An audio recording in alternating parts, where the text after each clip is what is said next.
first of all, yes, there are a lot of fintechs and new payment entrants that are coming into the space. I would categorize them in three types. First of all, there are some new entrants that really aren't new anymore, but are rather established and are part of the landscape in payments.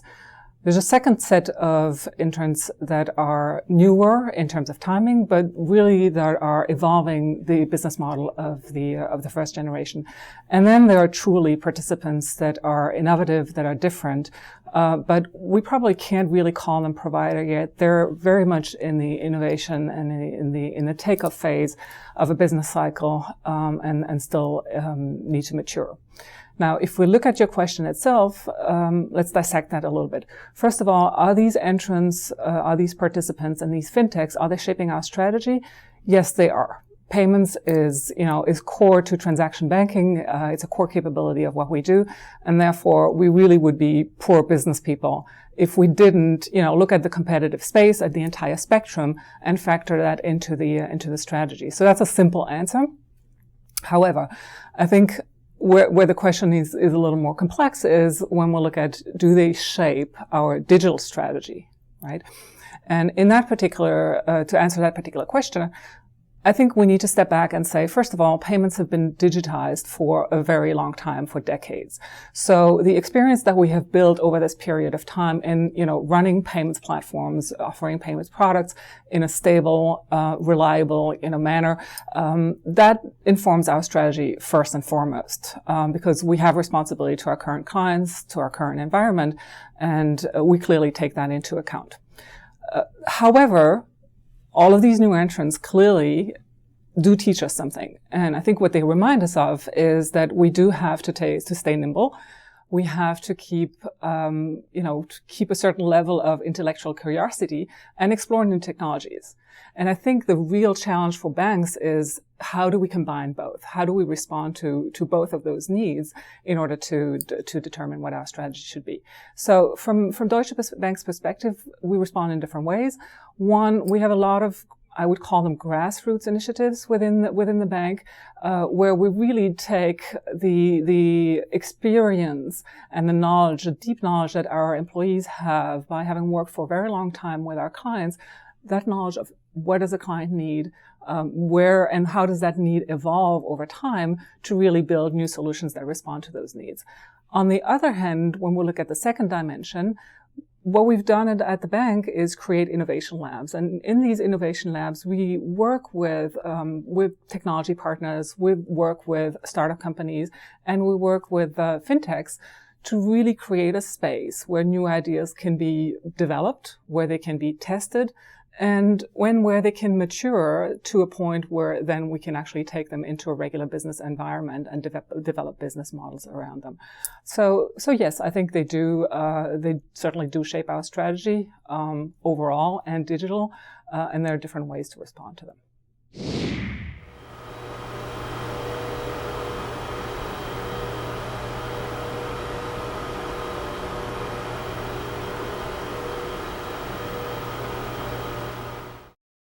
So I think there is clearly an opportunity for blockchain to change the nature of correspondent banking. If we step back in time, correspondent banking really is built on the premise that we operate in a network where one party knows and trusts the next party that's directly connected to them, and so on and so forth. So we really benefit of an overall network effect and a chain here. And that's a principle that has operated for hundreds and if not, maybe thousands of years. So I think it's perfectly valid and adequate in this day and age to question whether that is still the way we should be conducting business. So fair question. However, at the same time, there is also, there's a lot of hype in the market around the technology. And, before we run down that path, it's probably worth stepping back a little bit and really considering what does that mean. So if we look at the global context for payments nowadays, the global banking system processes trillions of dollars, euros, renminbi, British pound every day. And by doing that, we really provide a very safe, reliable, consistent framework for global economy. So there is true value in, a very fundamental business here, in really having that stability and having that reliability. People don't think about the infrastructure required for payments and whether it's going to be available today or tomorrow. They just use it. So there's a significant responsibility there and a level of maturity that is required that probably is not quite available in that with some of the new technologies. So I think we need to give them time to mature and give ourselves time also to figure out the business model, because that is really the other second important element. It's not just the technology, it's the business model that goes around it.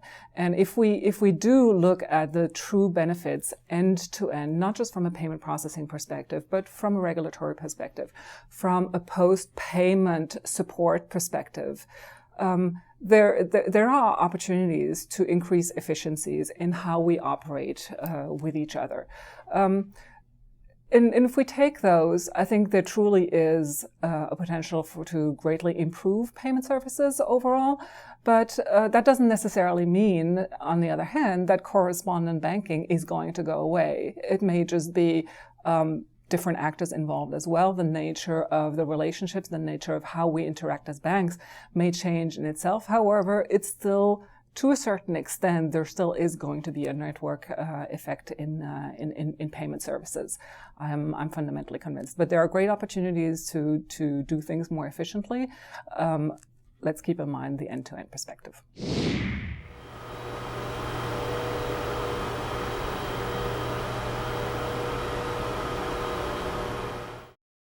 So, of course, in this day and age, nobody can talk about payments without talking about the price of payments.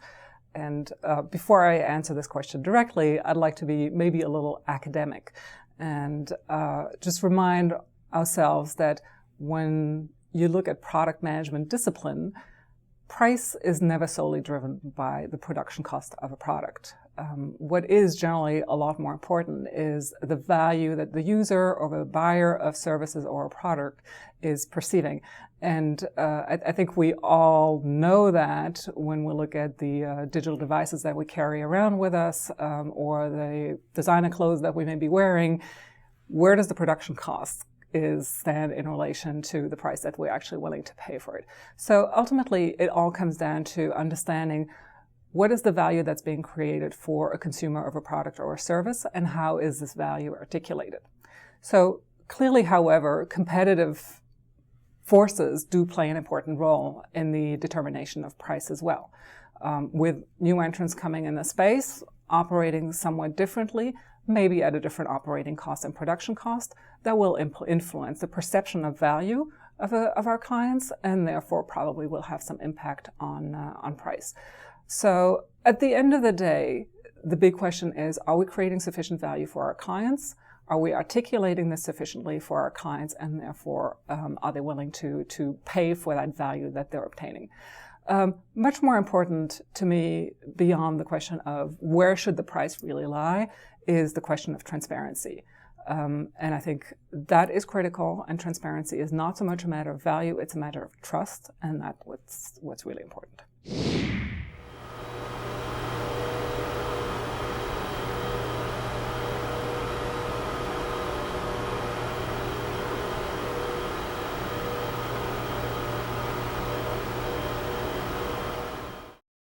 When we look at connectivity in the context of wholesale banking, I really believe we need to realize that the interaction between our large clients, our medium-sized clients, and the banks themselves is already highly automated, and the question of connectivity really does not come up as much in that context anymore. When we look at client segments clearly going downstream, there's still opportunities to embrace connectivity and embrace some of the newer technologies in maybe the smaller clients, the small businesses, and the retail space. And clearly this is in an area where within Deutsche Bank, our partners in the retail organization are investing a lot of time and effort and providing solutions that really lead the market and service those client segments. In the wholesale banking space itself, I believe that connectivity is becoming much more of a challenge in the connection between the financial actors themselves, so the banks themselves or some of the other financial services provider. We are seeing a trend where it is becoming increasingly difficult for banks or certain segments of non-bank financial institutions to find providers, and that is very largely due not to a technology issue, but it is really related to the overall compliance and regulatory framework that we experience in the world, and some of the, I would say, almost disruptions that are driven by different regulatory frameworks in different countries.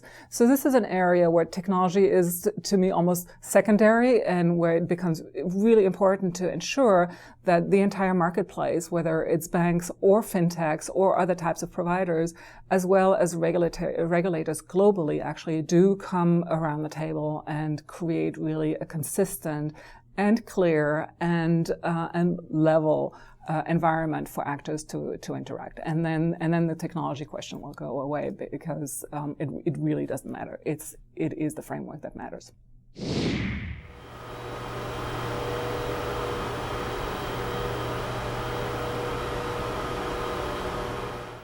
So I think in the current day and age, with all the hype and discussion around new media, new technologies, blockchains, etc., it's easy to forget that there is still a lot of activity with instruments that are very traditional and that are clearly not digital at all, a check being a piece of paper.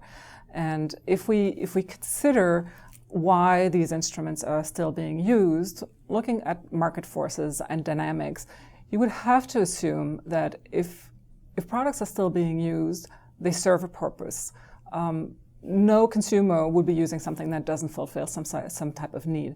And we probably therefore need to dig a little bit deeper into why is that still the case.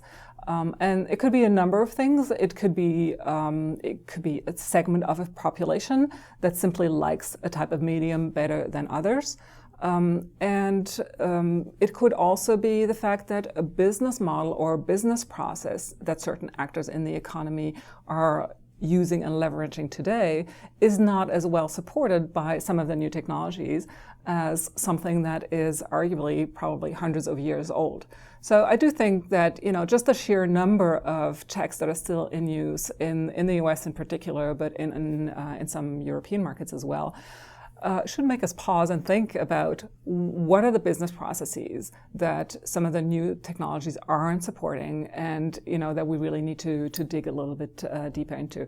I think the other point also that I'd like to offer is that for this particular instrument, it is a problem that banks have, but it is not something that new entrants really need to worry about, because they will not typically look at legacy instruments. And with that comes a responsibility for us as financial institutions. We do take this seriously. It is something that our clients need and that we need to continue to support in a manner that is safe and that is reliable. So we do take that seriously.